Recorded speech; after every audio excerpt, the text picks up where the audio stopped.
Hi guys, in this video I wanted to talk a little bit about when something good happens in your life, and I'll use the example of moving, because I've noticed this a few times in my life. Whenever I move somewhere, it's kind of this experience of like new beginnings, and you know, you pack up all your stuff, you move into a new place, and you look at it and you go, oh wow, this is great. And it's kind of like you elevate your life all of a sudden. And what I notice that happens in every time I move is that all these good things start to happen. And I've always wondered why that happens, because I've moved many times, probably because of that reason. And it's kind of like, similar to the other video when I was talking about letting things go. It's like when you have a fresh start and you're actually raising your vibration for a period of time, because everything around you is new. And when we see new things, we tend to have less negativity about it, generally speaking. So for example, you move in, you got a new place, and you get to move your furniture in, so you're distracted for that time, because all you're thinking about is your new life and all the new experience I can have in this area. You know, new coffee shops, new places to go. Maybe you've got a new job as well in that area, or something like that. Or you could be just talking about a new job or a new partner, whatever it is. Things start to happen.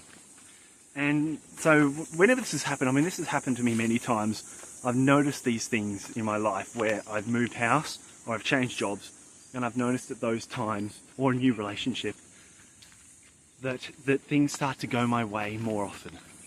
And things will come out of the blue and I'm like, how did that happen? And basically it really just comes down to this idea that for that period of time, your vibration was a lot higher, because you felt hopeful about things like new beginnings, changes, and you weren't stuck in the rut of normality. Because normality has the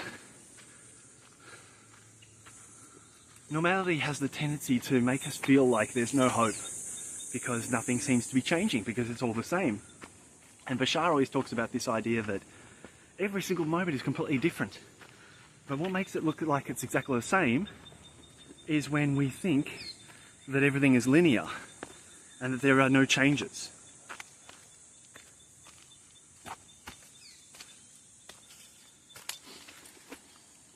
So he's basically saying that our consciousness is that strong that it creates this feeling of nothing changing, because we get up every day and it almost seems like we have got the same life every day. And Joe Dispenza talks about this as well, where he says you get into the routine of your life where you just get up in the morning, you get up out of bed at the same time every morning. You know, maybe you've got an alarm, maybe you've got your auto alarm that just goes off and you go, oh, I need to get up at this point. You get up, you have a shower, you go through your exact same routine every single time. And you go to the same location, if you've got your job. You see the same people, possibly, you have the same conversations. And it starts to get to that point where you think, you know, how is one day, it's like Groundhog Day. Every day seems to be the same, and nothing seems to be changing.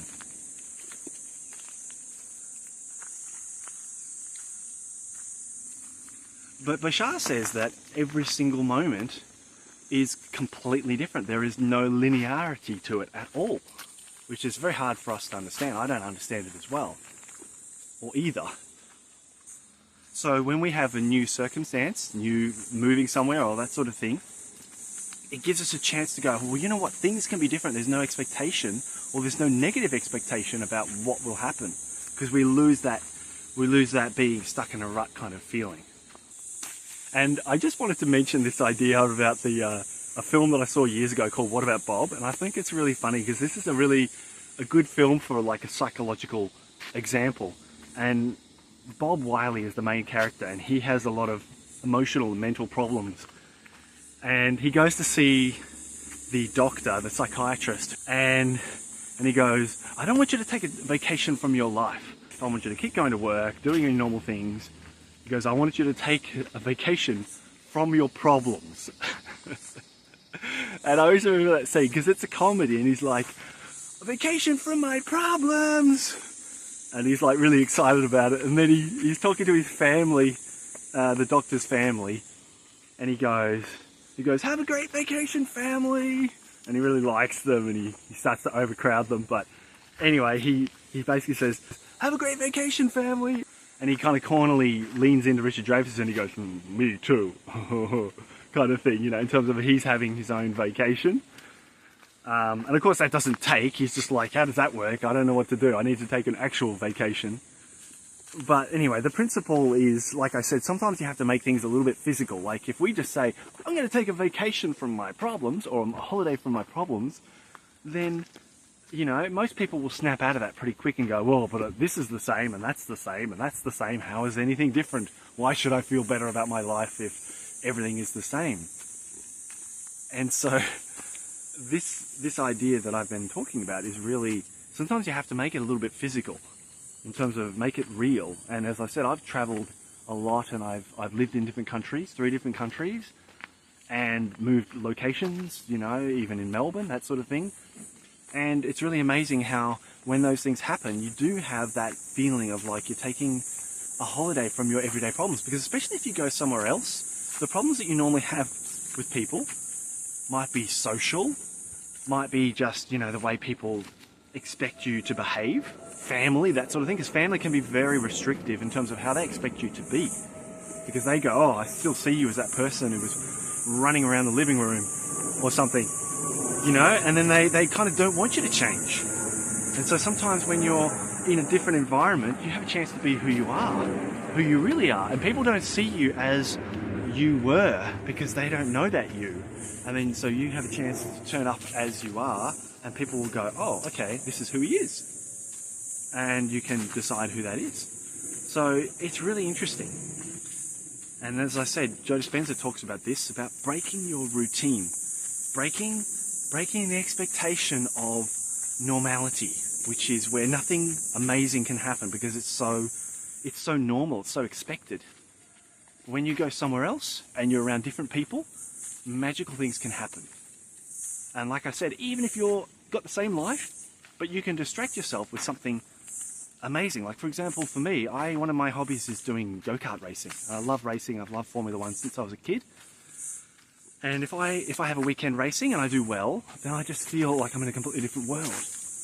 And you know, things start to change when you have time to be in that different world. And you can take a vacation or holiday from your problems. But like I said, it has to have a physical component, I think, otherwise it's too easy to just fall back into the regular routine. So I'll just tell you a little bit more about this movie. So this movie called What About Bob, basically he ends up going on holiday with his psychiatrist's family, and he does it impulsively and they don't want him there, but he kind of just ekes his way into the family. And what's interesting is that he starts off the film very, very negative and had so many fears about the world. But when he's surrounded by people that he cares about, he's surrounded by his doctor, even though his doctor hates him, he starts to feel like part of a family, and that's what he was missing. He lived in an isolated apartment by himself, to then suddenly being around people that he cared about, having experiences, and he learns to like sail, he learns to dive. There's a couple of things from the story that happens, and he starts to go, I can do this, I can do that, I can do this, amazing. And by the end of the film, he swaps roles with the doctor. The doctor becomes crazy because he can't get rid of him, and he becomes the doctor. He goes back to school and studies to become a psychiatrist. So it's just a Hollywood film, but I thought that was really interesting in terms of, you know, sometimes you have to put yourself in a different physical environment where you have a chance to raise your vibration before positive things will start to happen. Because you're just so used to seeing the regular routine of your life. And similar to what I was saying about the deck of cards, or the spread of cards in your hand, if you're not willing to put them down, then nothing else can come in. So it has to be, you have to give space for things. Letting go of things and having space. Okay, so if you have a way, if you have an idea for your life where you can go on a holiday or change your life completely, even for a time, or do something that you really, really love, something that will help you just forget about all your problems, then that's really a good way to change things. Because that's the thing, see, it doesn't matter how many problems you have, you never fix them by stressing about them. And we all do this, we all have the tendency to worry and just go, oh, what am I going to do about this? But the silly advice from the film, from the doctor, was take a vacation from your problems. I mean, it sounds like a quick fix, but it's really an interesting idea in that we're owning those problems. We don't need to own the problems because those problems are not ours. We're holding on to them. And as soon as we can let them go, then things can start to change.